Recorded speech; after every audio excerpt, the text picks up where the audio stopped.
Well, thank you. It's great to be back in Michigan. You know, I've missed it a little bit. We haven't spent so much time in Michigan since the election, but it's good to be back in God's country. And I got to tell you, every opportunity I get to get the hell out of Washington, D.C., that is a good day. That is a good day. I want to thank Kelly Loeffler for that incredibly kind introduction. You know, Kelly is doing a great job at the Small Business Administration. You all would be shocked if you realized how much fraud we found even at the Small Business Administration. I'm talking about like dead people getting loans from the SBA. We don't want dead people getting loans from the SBA. We want American workers and American businesses getting loans from the Small Business Administration, and Kelly is doing a great job making sure that we do exactly that. I want to say thank you to Paul. It's great to be here at Vantage Plastics, a great American company with great American workers.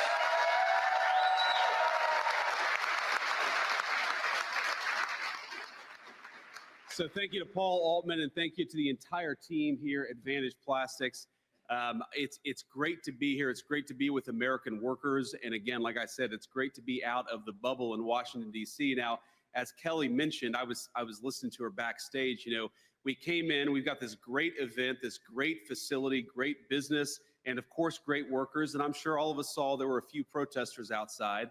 And I can't be the only person wondering, you know, it's a little after noon on a Friday, and don't you all have jobs? Who are the people?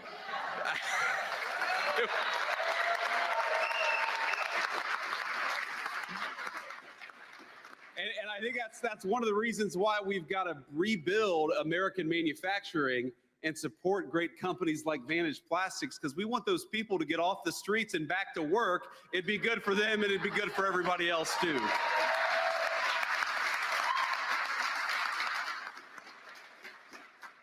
Now, y'all don't hold it against me. Of course, you know that I'm from that state, just one state south.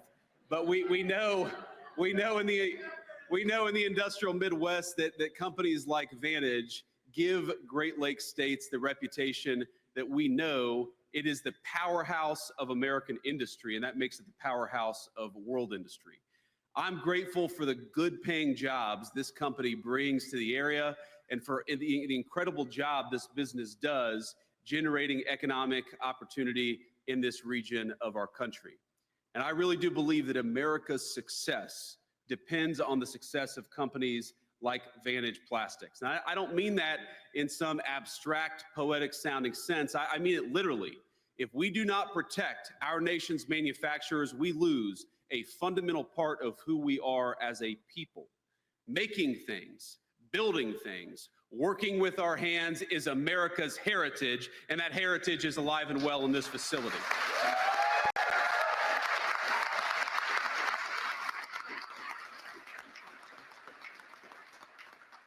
Now, our frontier spirit would have done us little good in conquering the continent if we couldn't manufacture the railway track, the steamboats, the dynamite, and everything else needed to do so. American industry, American workers famously won the Second World War.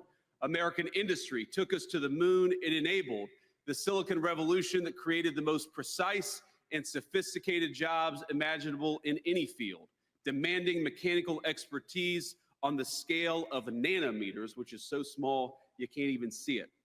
But over the years, I hate to say, we have squandered that heritage in the United States of America, not in Vantage Plastics, thank God, but all across our country.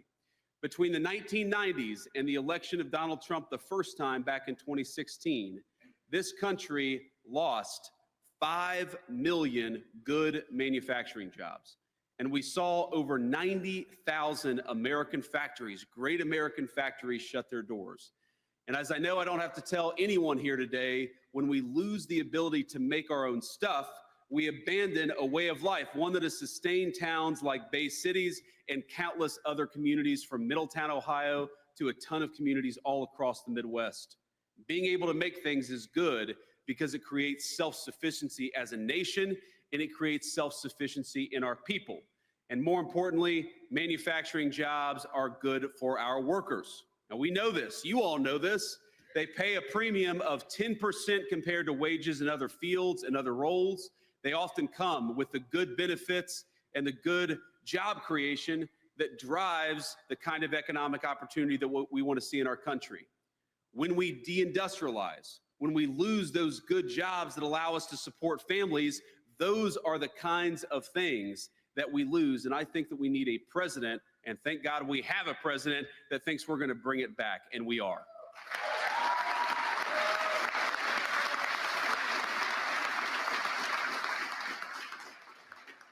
So I've got some bad news and I've got some good news. Do we want to hear the bad news first or the good news first? Okay, that's good. You all said bad news, and that's good, because if you had said good news, that would have totally screwed up the flow of this speech. I got to start with the bad news a little bit, then we talk about the good news. But here's the simple truth. The very simple truth is that, unfortunately, the last administration left us with a terrible economy. They left us with sky-high prices. They left us with home values that had doubled in just 4 short years, meaning a lot of American families couldn't afford to buy or to rent a home. They left us with a historic debt crisis. Did you know that in the history of the United States of America, we have never had deficits and debt so high as we had under Joe Biden's leadership? And what did all that peacetime debt and deficit, what did all that spending, what did all that waste and fraud get us? It got us an economy where Americans couldn't afford to buy a home, our families couldn't afford to buy groceries, and our people felt like the American dream was slipping away.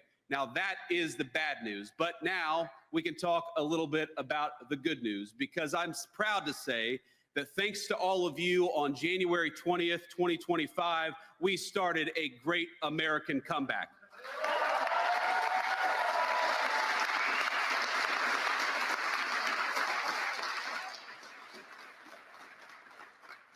Last November, America re-elected a president with a simple goal: to power our nation's industrial comeback and once again make the U.S. the world's manufacturing superpower. And that is exactly what President Trump has sought out to do.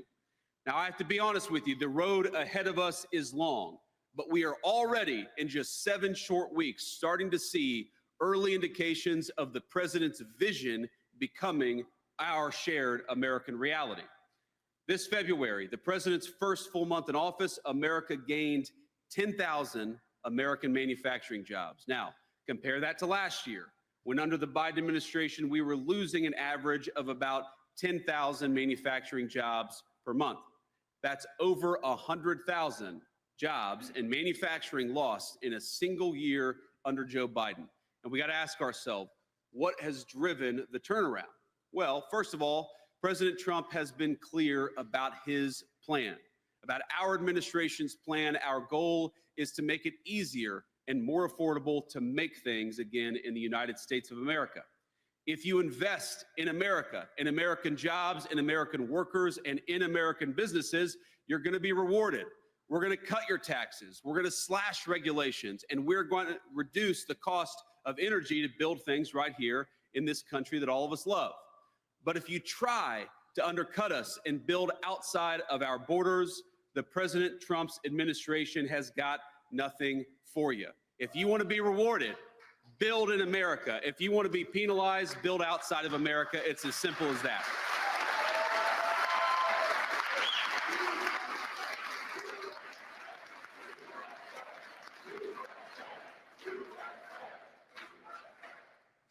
So, if you've gotten rich the last few decades by ripping off U.S. companies and preying on American workers, well, the president is simply telling you the jig is up. If you want to manufacture in China, which has the worst and most punitive economic policies towards us anywhere in the world, then you are going to have to pay the consequences. And what we're seeing already is that the world is starting to listen. They appreciate that we're in a new era in the United States. So as a result, we're nearing $2 trillion in new investments announced just since President Trump took office. That's not bad. In 7 weeks, $2 trillion.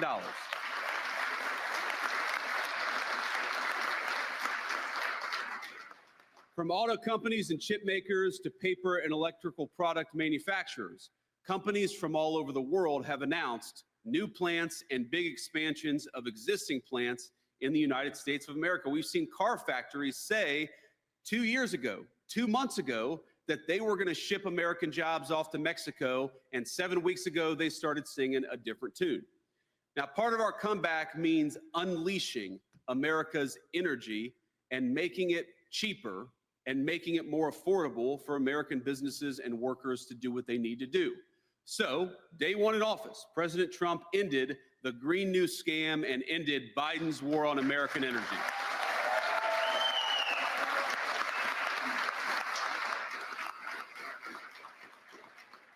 And of course, we're already seeing the results. Gasoline, its price for consumers, is finally starting to come down. Last month, it went up by last term, it went up about 35% under Joe Biden's leadership, and we've already seen it fall to significant lows. Again, that's just in 7 weeks. In his first month, President Trump declared a national energy emergency and established the National Energy Dominance Council.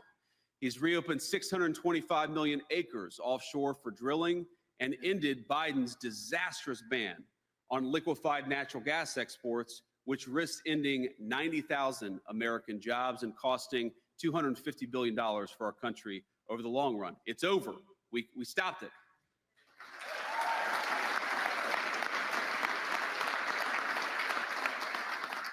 Now, in doing so, the president paved the way to approve 2 new massive projects in the United States. And I got to say, it's kind of funny to see some of our Democrat governors in various parts, I won't mention which states exactly, coming to the Oval Office and begging for economic development under Trump's leadership that they knew they would never get under Biden's leadership. And I got to tell you, I carry a word from the President of the United States that we don't care, Democrat, Republican, or Independent. We want to build.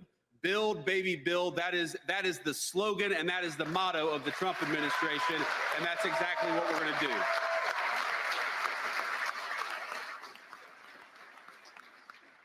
And most importantly, given where we stand here in Vantage, the Trump administration is working hard to slash regulations left and right. And I think, Paul, you'd admit the regulations, we got to get that stuff out of here. We got to make it easier to build stuff in our own country. We can't have people telling our great builders that if they want to start a factory, or if they want to expand a factory, they're not allowed to. And that is the biggest thing I think the Trump administration is working on when it comes to renewing American manufacturing. This Wednesday, as a matter of fact, the administration announced a historic regulatory rollback at the EPA, which will provide relief from all sorts of heavy-handed rules. These include the Greenhouse Gas Reporting Program, which cost U.S. factories and power plants hundreds of millions of dollars, and that money is now going to be reinvested in American workers.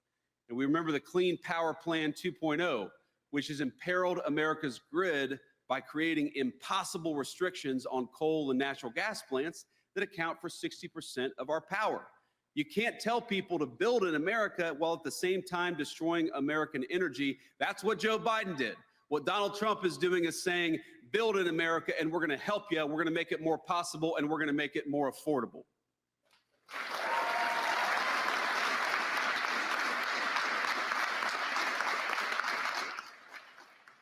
But, you know, I think it's really simple here. And I have to say, you know, I'm thrilled, of course, to have everybody here. Thrilled to have Paul hosting us, but I'm especially thrilled to have my lovely wife here behind me. And I think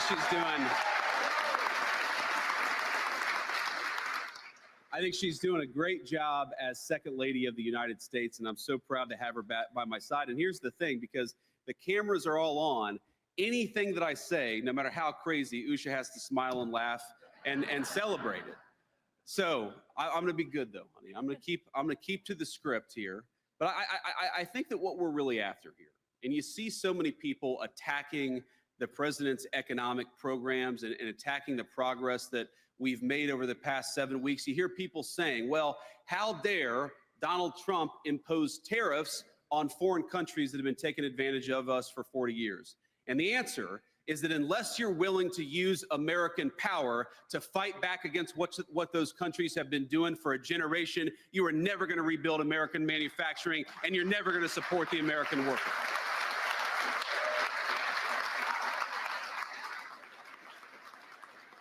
President Trump is done with leaders who talk. We are an administration that is going to do things for the American people and for American workers. Just think about this.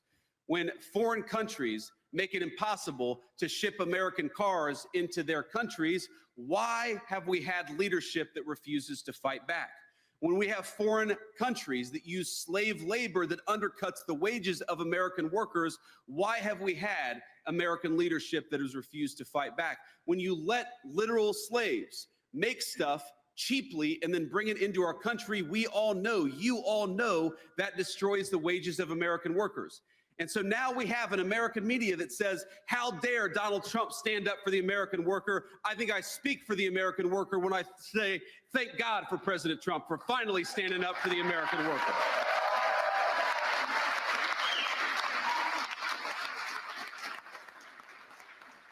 Enough is enough. For 40 years, the people of this country, the businesses, the workers, everybody have been neglected, they have been ignored, and they have had a leadership that refuses to stand up for them. And that changed just 7 short weeks ago. And that basic change, that basic idea that the purpose of the American presidency is to fight for the American people, will guide our policy for the next 4 years. And I have to say, yes, this is not always easy, and it doesn't happen overnight. We came into office, again, with the largest peacetime deficits in American history. $2 trillion.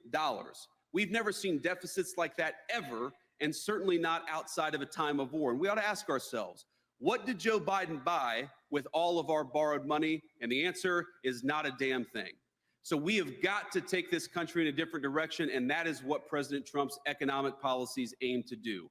We are done selling out the American worker. We are done overregulating American businesses. We are going to be guided by a very simple principle. Build in this country, we cut your taxes, we reduce your regulation, we reduce your energy costs. Build in this country, make American manufacturing great again, and we are going to fight for you, and the president will too.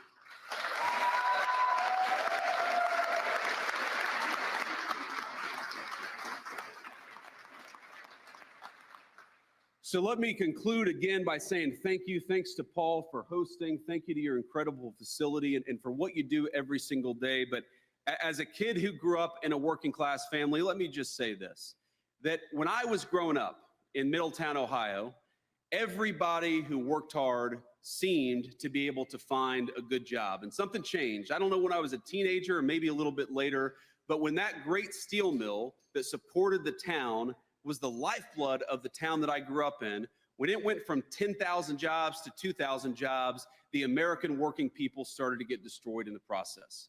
We can't keep doing that. We can't keep running the same exact playbook over and over again, expecting different results. We've got to run a different playbook. And 7 weeks ago, President Trump started to run that different playbook.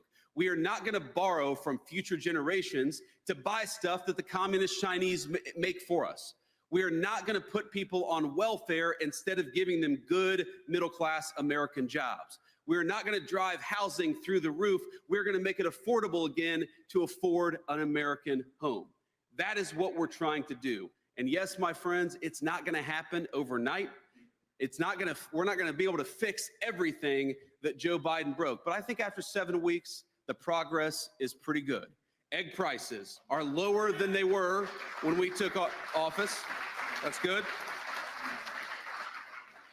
We got gasoline is much lower than it was when we took office. We've got inflation at the lowest level that we've seen in many years for the American people. So we're making very, very good progress. But we know that 7 weeks is not enough. What we need to really rebuild American manufacturing, to really invest in the American worker, is not just 7 weeks of solid progress. It is 4 years of President Trump fighting for the American people every single day.